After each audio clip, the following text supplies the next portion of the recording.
E deixa eu falar uma coisa para vocês, é uma informação que vocês só vão ver aqui, porque eu conheci alguns desses personagens. Quando o Alexandre Frota denunciou os bolsonaristas na CPMI das fake news, eu era um dos jornalistas que conversava com ele nos bastidores.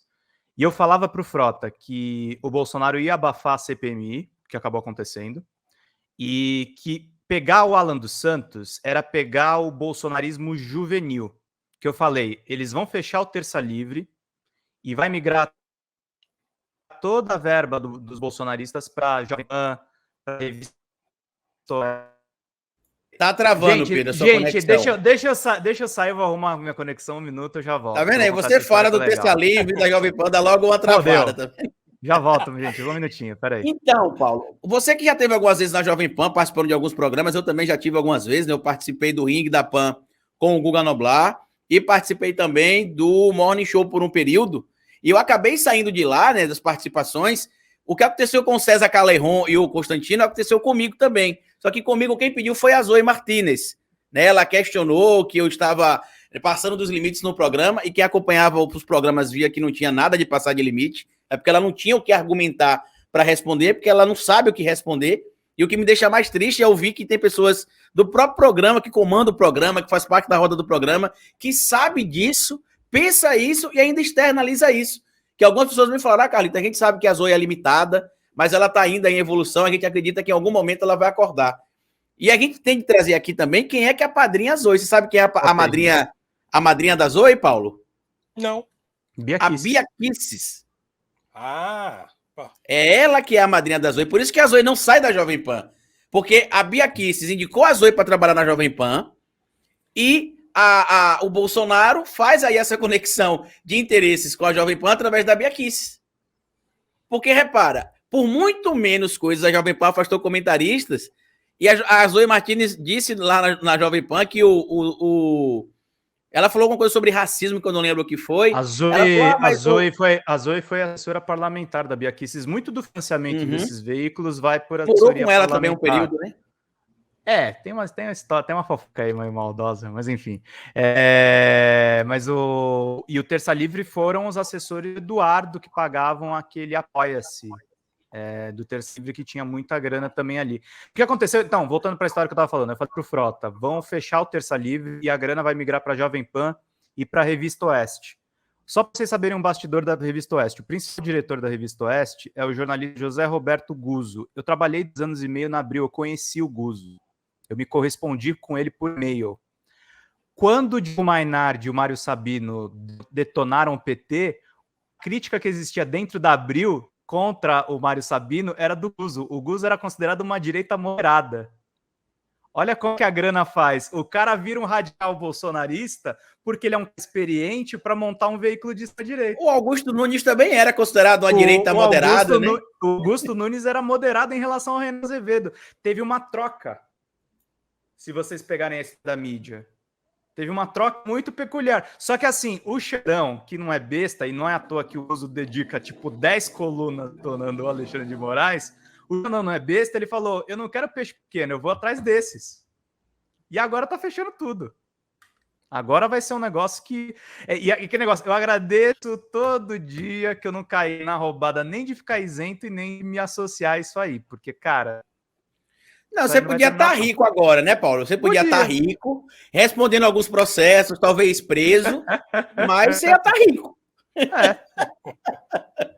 Eu acho que eu tô mais feliz pobre com vocês mesmo. Tamo junto, gente. Vamos lá. Ô, Paulo, agora voltando aqui pro lance do Noir. Você falou sobre o lance do Noir, o projeto Noir, né? Que hoje, inclusive, apresenta você e o Felipe Flip, né? Inclusive, queria mandar um abraço pro Felipe também. Quando é que volta? Que tem gente que tá pensando que acabou, mas não acabou. Inclusive, vocês ganharam um prêmio não acabou, recentemente. Exatamente.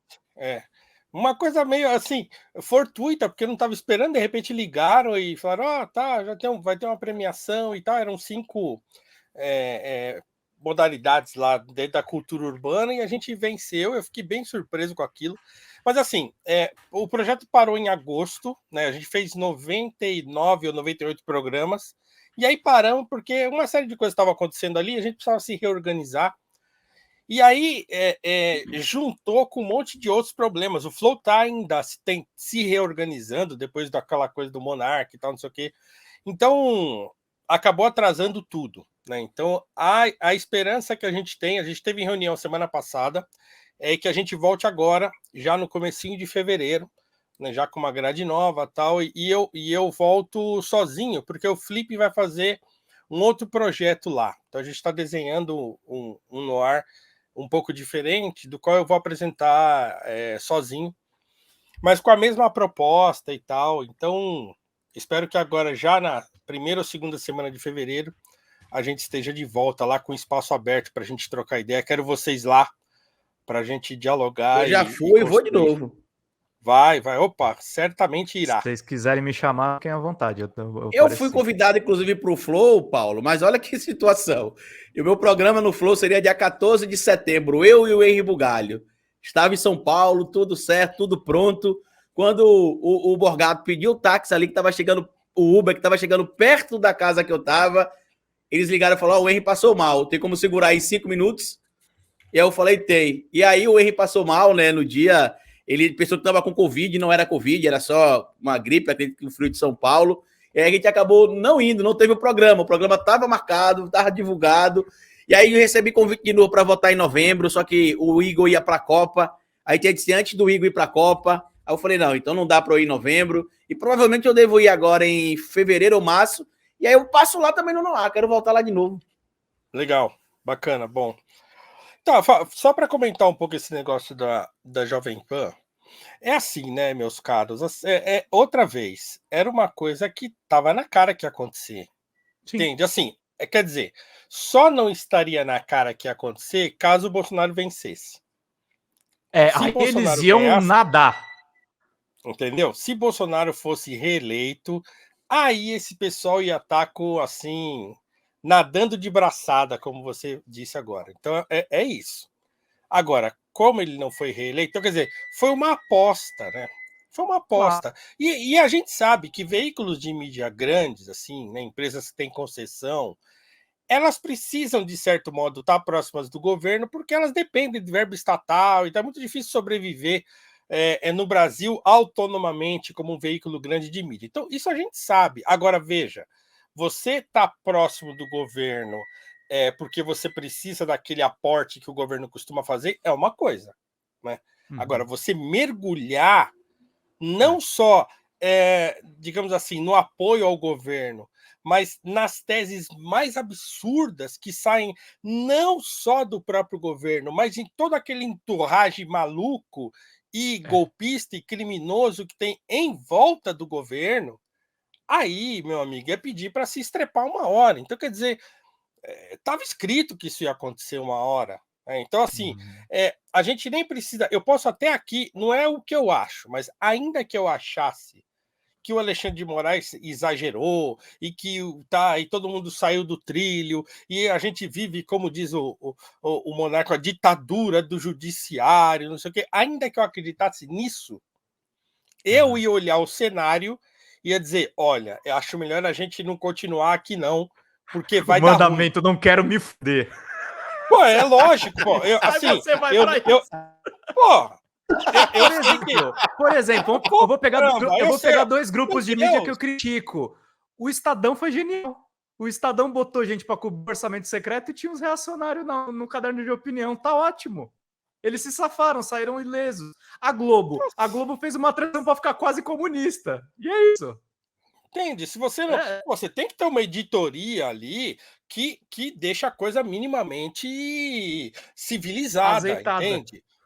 O problema é que os caras mergulharam assim, mas virou uma sucursal do governo. Aí não dá, caramba. Aí não dá. Vai chegar uma hora que o negócio vai bater na sua porta. E olha, raspou várias vezes, hein? Passou raspando várias vezes.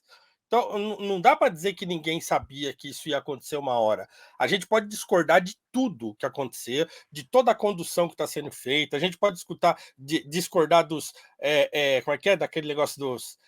a ação lá dos atos antidemocráticos. A gente pode discordar de tudo. A gente só não pode discordar da realidade.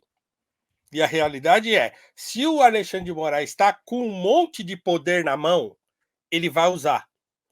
E ele vai usar contra as pessoas que estão praticando aquilo que ele chama de atos antidemocráticos.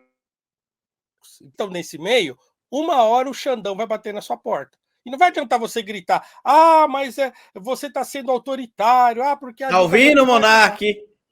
Não vai adiantar, cara, não vai adiantar, entende? Assim, você pode estar certo, mas se tá todo mundo errado, o errado vai ganhar de você. Então não adianta você tentar impor a sua certeza para um sistema que você considera que está corrompido. Já era, você vai dançar. Vai ficar gritando lá, igual o pessoal está gritando lá no ginásio, lá em Brasília, ou próximo de Brasília, ela fala, porque nós estamos sem lanche, porque nós estamos comendo aqui polenta e salsicha, entendeu? Pô, lá não vai ter churrasco. O Xandão falou hoje, né? Eles estavam mal acostumados, Paulo. Entendeu? É isso. Cara, os caras iam bater na porta lá da Jovem Pan. Então, assim, eles sabiam que isso ia acontecer. Não dá para dizer que não ia acontecer, porque todo mundo sabia. Não é? E se julgam que são conservadores, o primeiro passo do conservadorismo é a prudência, horas. É olhar a situação e prever as consequências. Se a gente continuar assim, vai chegar uma hora que os caras vão vir aqui. Se o Bolsonaro ganhasse, aí, meu amigo, aí, inclusive, eu temia pela minha liberdade se o Bolsonaro ganhasse. Todos nós. Como ele perdeu, então agora tem que segurar o rojão, né? Sim. E tem uma coisa muito... tem de encarar isso como homem, né? Assim que ele falava, tem de parar de mimimi, encarar isso como homem. Vão chorar até quando? A mídia brasileira tem um péssimo costume. Eu recomendo para vocês assistirem algumas séries americanas. Acho que Newsroom aborda isso. E tem alguns filmes que estão saindo agora. Tem uma praga chamada Fox News, cara. Mas a Fox News é mais esperta do que a mídia brasileira. Porque quando eles viram que o Trump ia se ferrar, eles saíram. Foi. E a mídia... Inclusive repudiaram o 6 de janeiro. Lembrando isso, né? Sim. Que eles repudiaram com nota pública, sem fazer o que a Jovem Pan fez no último domingo, não. Foi claro, eles marcaram a posição. Nós somos contra. Sabe por que eles marcaram posição, né, Calito? O Trump deixou de pagar algumas coisas que ele estava devendo para eles. Acabou, deu um problema comercial e aí eles revidaram. Tem um filme que conta as histórias daquele diretor que era assediador, como era o nome dele, que eu esqueci agora. Que ele é o idealizador da candidatura do Trump, assim, na mídia, né? Ele é o cara da mídia que falou, se você topar, a gente abraça e vai levantar o seu nome, né? E foi o que aconteceu. O Trump, ele é um filho direto do Nixon, né, gente? O Nixon, ele é detonado, e aí os publicitários que faziam a campanha do Nixon vão começar a criar a imagem do Trump como um barão de imprensa, inclusive, lá em 89, antes do Steve Bannon isso, tá? Que os republicanos queriam ganhar a eleição desse jeito há muito tempo, porque desde os anos 60 eles tomavam surra dos democratas, que eram escravagistas no passado e passaram por um rebranding com os Kennedy. E é muito interessante estudar a história. É o que a Jovem Pan vai fazer um rebrand e vai voltar ali com o corpo democrático, dizendo que é um jornalismo livre, que nunca atacou a democracia, mas enfim, né? A gente tá vendo o que é que tá acontecendo. Pedro, peça aí perguntas. Só um parênteses, tem um vídeo no meu canal no YouTube que chama Malcolm X contra a escravidão ideológica. É um vídeo que eu explico essa transição aí dos democratas de escravistas para liberais, digamos assim, e o movimento de transição inverso dos republicanos e tal. Eu tento explicar isso e mostrar como a independência do Malcolm X permitiu a ele criticar os dois. Ele criticava democratas, né? E criticava duramente, né? Quando necessário, tal. Então, eu tentei fazer explicar aí o meu. Mas é isso. Deixa eu indicar aqui o livro, Pedro. Mídia, Propaganda Política e Manipulação do Noam Chomsky. Por coincidência, eu voltei a ler essa semana. Eu li esse livro tem uns 2 anos. E eu voltei a ler essa semana esse livro de novo, por causa do papel que a mídia estava fazendo ali de falar sobre o revanchismo, tem de apaziguar com o terrorista, né? E eles estão fazendo isso desde o primeiro dia do governo Lula, oficialmente, que o Lula foi empossado no dia 1º de janeiro. No dia 2, já estava falando, né? O Felipe Moura Brasil, em especial, que não se deveria ter revanchismo, que não se deveria ter punição, que deveria tranquilizar o Brasil. Só que tem que avisar isso são os bolsonaristas que não param de cometer crime. Sim. E aí eu voltei a ler esse livro Comentaram. aqui. Pode falar, Paulo.